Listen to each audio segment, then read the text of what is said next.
బలమైన కథకి అంతే బలమైన హీరో తోడైతే 500 కోట్ల కలెక్షన్స్ అందుకోవడం పెద్ద కష్టమైన విషయం కాదని గత కొంతకాలంగా టాలీవుడ్ నుంచి వస్తున్న సినిమాలు ప్రూవ్ చేస్తున్నాయి.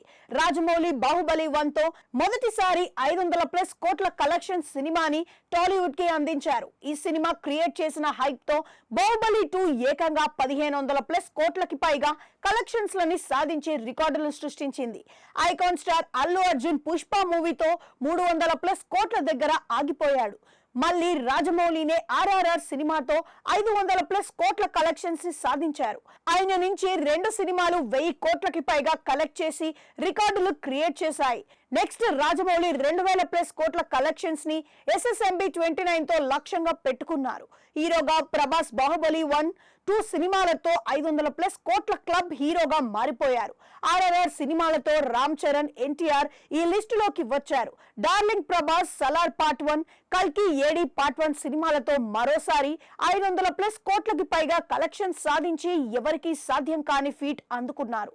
ప్రభాస్ నుంచి రాబోయే సలార్ పార్ట్ 2, కల్కి పార్ట్ 2, స్పిరిట్, ఫౌజీ సినిమాలు చాలా ఈజీగా 500+ కోట్లకి పైగా కలెక్షన్ సాధిస్తాయని ట్రేడ్ పండితులు అంచనా వేస్తున్నారు. ఆయన సినిమా కలెక్షన్స్ 500 కోట్లు ఆ పైన లెక్క పెట్టుకోవాల్సిందే అని అంటున్నారు. ప్రభాస్ తర్వాత ఈ సోలోగా 500+ కోట్ల క్లబ్ హీరోగా మారే ఛాన్స్ ఎవరికి ఉందని చూసుకుంటే ప్రస్తుతం 3 హీరోలు కనిపిస్తున్నారు. NTR దేవరాజ్ చిత్రంతో 500 కోట్ల హీరోగా మారే ఛాన్స్ ఉంది. అలాగే పుష్ప 2 తో అల్లు అర్జున్ కూడా ఈ జాబితాలోకి రావచ్చు. గేమ్ చేంజర్ సినిమా ఏమైనా అద్భుతాలు చేస్తే రామ్ చరణ్ కూడా 500 కోట్ల హీరోగా మారుతాడు. సూపర్ స్టార్ మహేష్ బాబు అయితే డైరెక్ట్ గా కుంభస్థలాన్ని గురిపెడుతున్నాడు.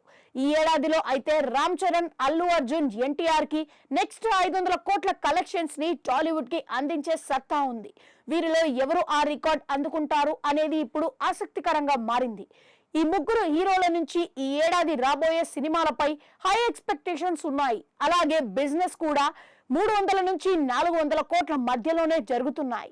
ఈ స్థాయిలో షేర్ అందుకోవాలంటే ఖచ్చితంగా 500 కోట్లకి పైగా కలెక్షన్స్ అందుకోవాల్సిందే.